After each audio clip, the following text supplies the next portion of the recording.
오늘 이 아침 우리가 함께 묵상할 말씀은 데살로니가 전서 4장 1절에서 8절까지의 말씀입니다. 4장 1절에서 8절까지 말씀을 읽고 오늘 이 시간 우리에게 주신 하나님의 은혜를 함께 나누도록 하겠습니다.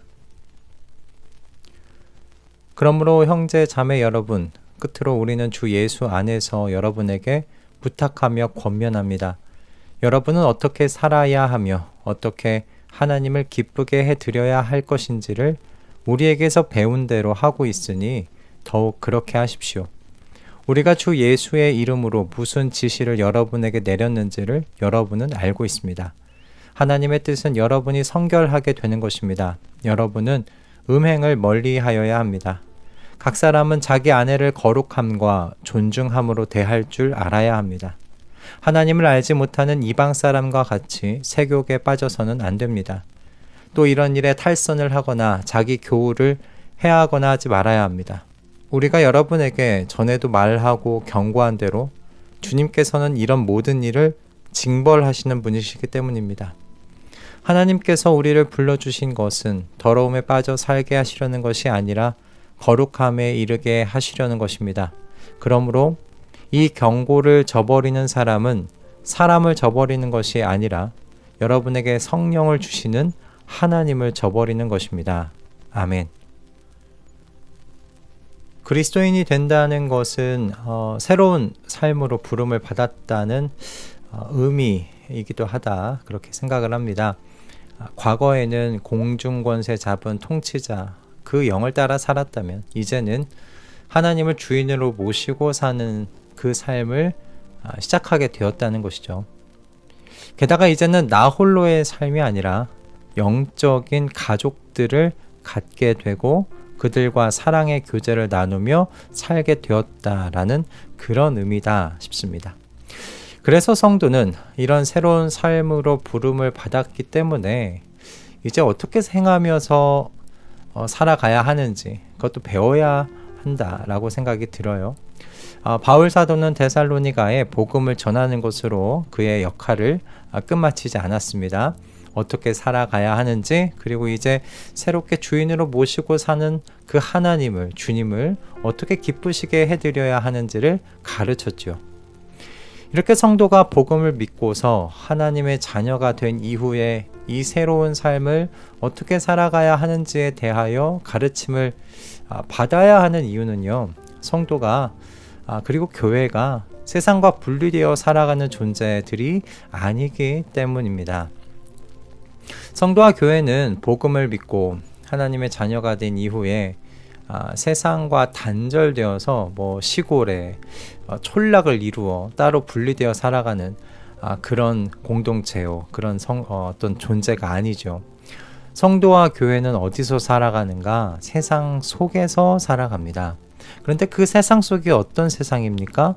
공중권세 잡은 통치자, 하나님을 거스르는 삶으로 인도하는 영이 열심히 활동하는 그 세상 아닙니까?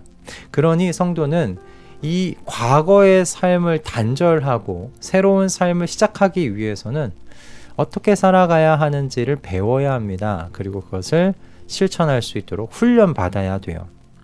오늘 본문은 특별히 사도 바울이 데살로니가 성도들에게 성결한 삶에 대한 가르침을 다시 한번 강조하고 권면하고 있는 내용이에요.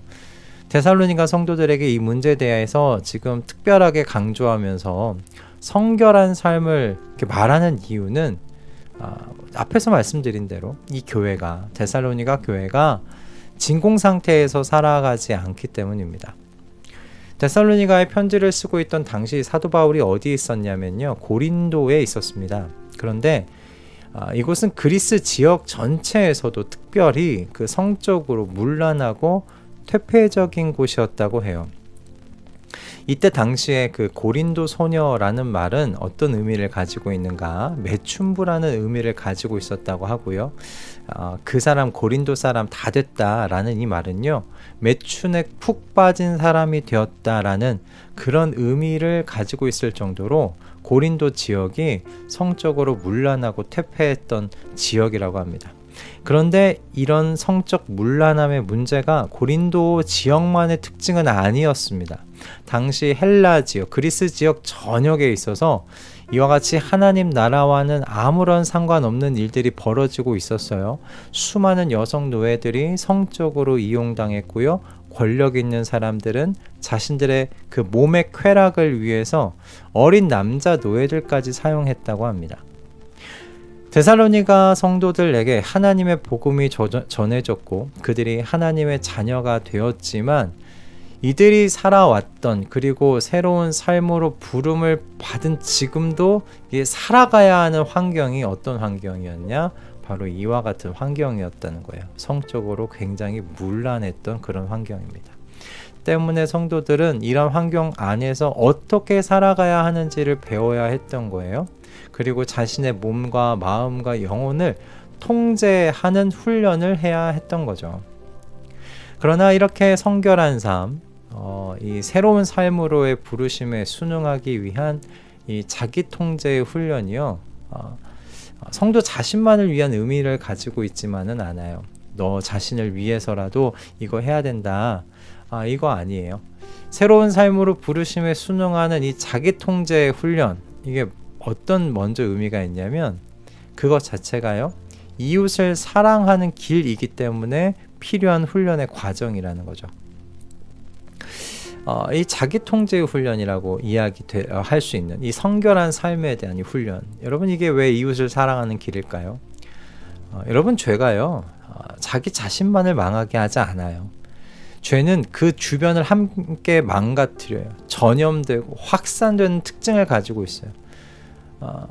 특별히 오늘 본문은 성과 관련한 이 성결에 대한 말씀을 이야기하고 있는데, 우리가 6절의 말씀을 보면 이 죄가요, 자신의 이웃인 교우에게도 해를 끼친다라는 것을 볼 수 있습니다. 6절 말씀이죠. 또 이런 일에 탈선을 하거나 자기 교우를 해하거나 하지 말아야 합니다. 여기서 이런 일은 앞에서 말한 것들인데 어떤 것들인가? 여러분은 음행을 멀리해야 됩니다. 자기 아내를 거룩함과 존중함으로 대할 줄 알아야 됩니다. 하나님을 알지 못하는 이방 사람들과 같이 세욕에 빠져서는 안 됩니다. 왜 그러하는가? 이와 같은 일들이 자기 자신만을 망치는 것으로 끝나는 게 아니라 자기 교우를 해하는 데까지 확산될 수 있다는 거, 그 이야기를 하는 거죠. 여러분 예를 들어 볼까요? 음란물을 본다는 건 나 혼자만의 일인 것처럼 보이지만 그렇지가 않아요. 그것을 봄으로써 뭘 만들게 되냐면 구조를 만들어요. 수요와 공급이 있게 만드는 거죠. 보는 사람은 수요자가 되고요. 수요자가 있으면 뭐 하는 사람이 있겠습니까? 공급하려는 사람이 있죠. 즉 어두운 곳에서요, 착취를 당하는 사람들이 생기는 그런 구조를 만드는데 일조하는 셈이라는 거예요. 그러므로 소극적일지는 모르겠지만 음란물을 보지 않는다는 건 여러분이 누군가 이웃을 사랑하고 있는 셈이라는 겁니다. 악한 구조적인 산업을 약하게 만드는데 일조하는 거니까요. 여러분 이웃사랑이라는 이 이유 때문에라도 우리가 이 자기통제 훈련 해야 되지 않겠습니까? 그런데 또 사도 바울이 이야기하는 가장 또 큰 이유가 있어요. 바로 성도 자신이 하나님의 성령께서 거하시는 성전이 되었기 때문이라고 가르쳐요. 음행을 멀리하라는 명령을 저버리는 것이 사도 바울이라는 이 한 사람의 말, 지도자의 말을 저버리는 그런 의미가 아니라고 이야기합니다. 성령을 주신 하나님을 저버리는 거라고 가르쳐요. 그러므로 이 경고를 저버리는 사람은 사람을 저버리는 것이 아니라 여러분에게 성령을 주시는 하나님을 저버리는 것입니다. 아멘. 여러분 새로운 삶으로 부르심을 받았다는 건 성도가 이제는 이전과 다른 새로운 존재가 되었다는 말 아니겠습니까? 바로 하나님의 영 성령께서 우리와 함께 사시는 이 말도 안 되는 설명할 수 없는 이 신비의 삶을 사는 존재가 되었다는 말이에요.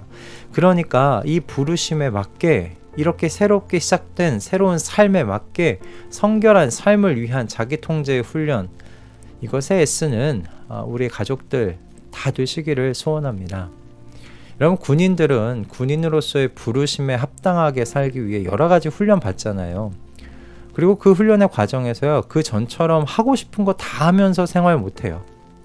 부르심에는 그에 맞는 훈련이 있고 그 훈련에는 절제라는 것이 따라오죠. 마라톤을 준비하는 사람 42.19km를 달리기 위해서는요, 여러분 먹는 것과 운동하는 것과 그리고 회복하는 이 모든 것이 절제 안에서 이루어져요. 훈련이 필요하다는 겁니다. 훈련 없이 절대로 42.19 못 뜁니다.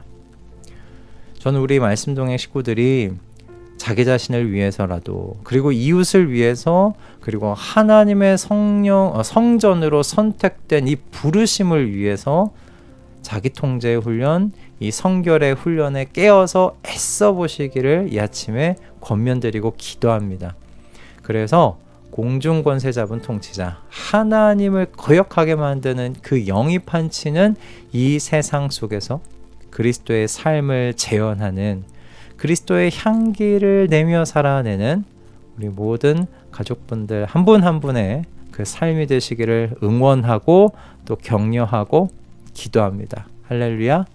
오늘 또 이 말씀을 두고서 주신 하나님께 우리가 좀 기도했으면 좋겠습니다.